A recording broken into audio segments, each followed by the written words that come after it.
En el siguiente video vamos a repasar la solución analítica, pero para el caso de un mecanismo, nuevamente de 4 barras, pero en este caso de manivela corredera. Es el mismo ejercicio que ya resolvimos tanto mediante el método gráfico del triángulo vectorial o suma vectorial de velocidades, como con el método de los centros instantáneos.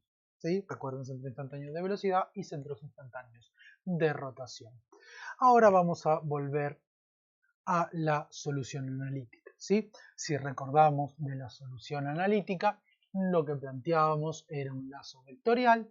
En el caso de la corredera manivela, ¿sí? Voy a hacer la siguiente salvedad de entrada. El sistema de coordenadas, ¿sí? Que usa el libro, perdón, es el siguiente: X, Y, o sea, nuevamente el eje X orientado en la dirección de la bancada, o sea, el vector posición bancada. Si vemos el vector posición bancada es a lo largo de la carretera, por lo cual todos los ángulos van a estar rotados respecto al sistema XY de coordenadas global menos 90 grados, o sea, menos pi sobre 2.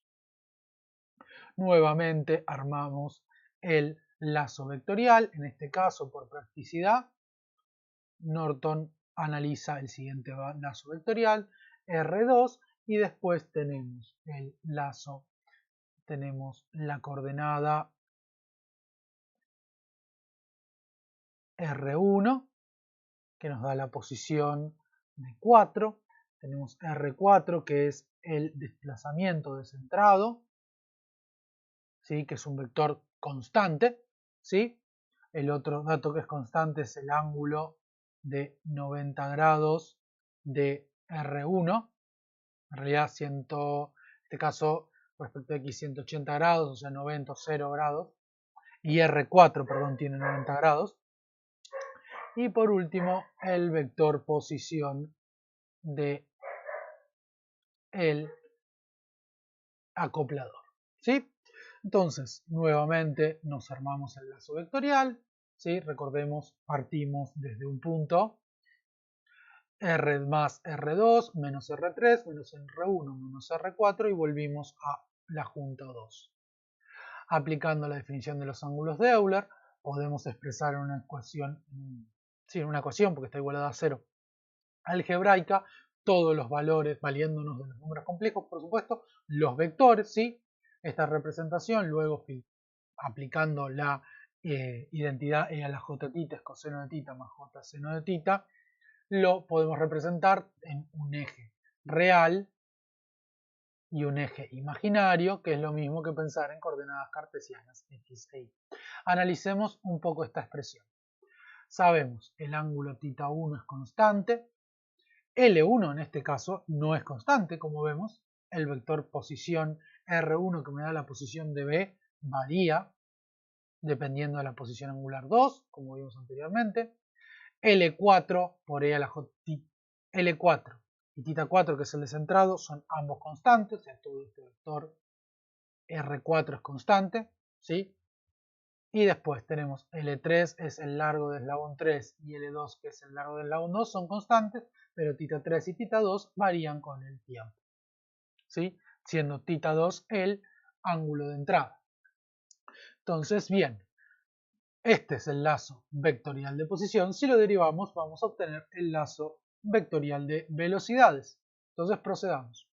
Recordemos que la derivada de la j tita es e a la j tita por la derivada de su exponente, que es j por la regla de la cadena, tita 2 varía con el tiempo, entonces por la derivada de tita 2. Y eso me va a pasar en todos los casos, salvo en L1 porque tita 1 es constante. Con lo cual derivamos y tenemos entonces L2 por e a la j tita 2 por j por d tita 2 a dt menos L3 por j por e, bueno, la j y después no importa, e a la j tita 3 por d tita 3 a dt. L4 es un vector constante, cuando lo derive respecto al tiempo se me anula, menos finalmente L1, pero L1 varía con el tiempo, mientras que a la J tita 1 no. Y tita 1 es una constante, ¿sí?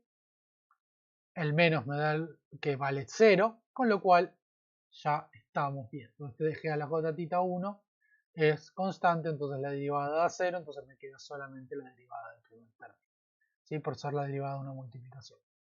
Esto lo puedo reacomodar dándome cuenta que tita 2 es la velocidad angular del eslabón 2, de tita 3 a dt es la velocidad angular del eslabón 3, con lo cual reacomodando me queda JL2 omega 2 e a la j tita 2 menos JL3 omega 3 e a la j tita 3 menos la L.1. ¿Y quién es L.1? L1 es la velocidad de B, si es la variación con respecto al tiempo del vector posición R1, termina siendo la velocidad absoluta de B. Entonces directamente pongo menos BB, que tiene solo componente en la dirección X, o sea, solo componente real. Bien, ahora si analizamos esta nueva expresión,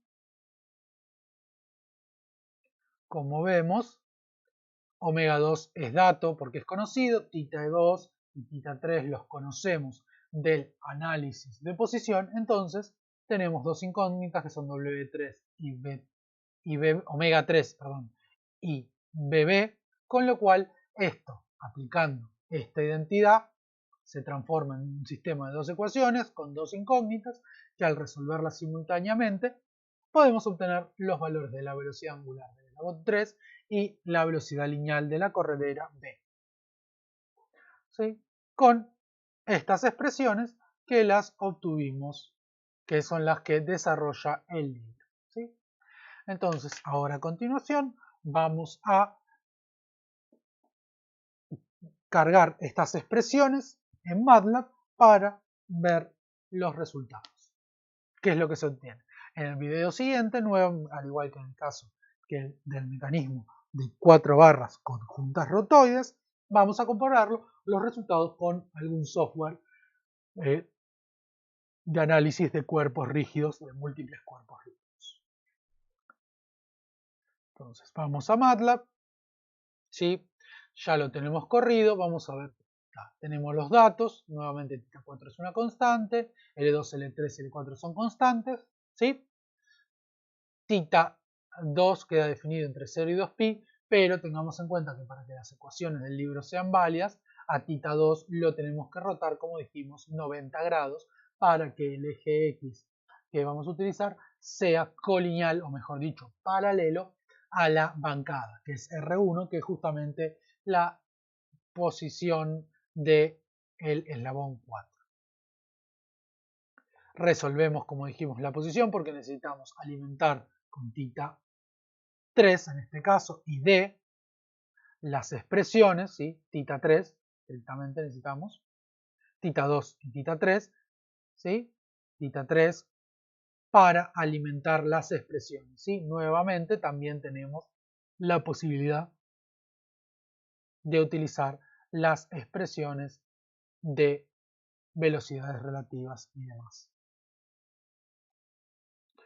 Entonces, cargamos las expresiones, siempre recordamos con el offset, con el giro respecto al sistema global que plantea el ejercicio, con respecto al sistema con el cual están deducidas las ecuaciones que estamos implementando, y ploteamos velocidades, ¿sí?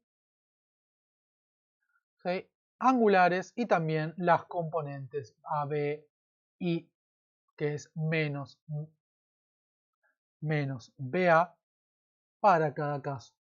Bien, y te obtenemos el siguiente gráfico.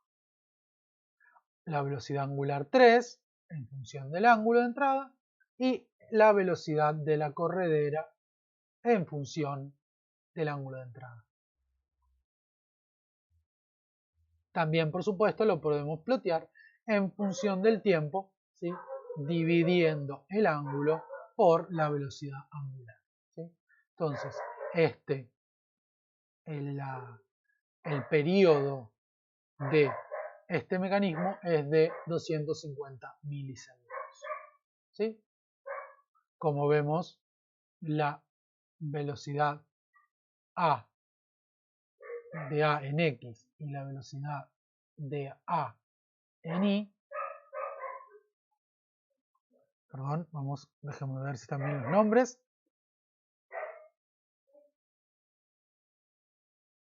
Sí, están bien.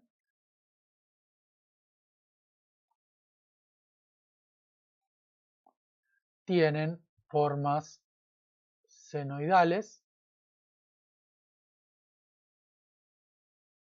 que son esta y esta. Creo que está medio mal la nomenclatura del gráfico. Vamos a ver de nuevo BAX, BAY, BAX, BAY, BAX, BAY. No me está respetando correctamente el legend, ¿sí? En el orden, ¿sí? Pero esta es la velocidad, aunque es un seno, la otra es un coseno, y las otras dos son las velocidades relativas. Estas. La punteada y la punteada y la de línea de centro. ¿Sí? Bien. Seguidamente vamos a comparar los resultados con otros software. Les recomiendo que revisen el código y lo corran ustedes también para ver, modificando algunos valores, y pueden ver cómo cambian los resultados. Recordemos, lo importante es la velocidad de la corredera y la velocidad angular de el eslabón 3. Las restantes son las velocidades relativas que por ahí no son de interés graficarlas.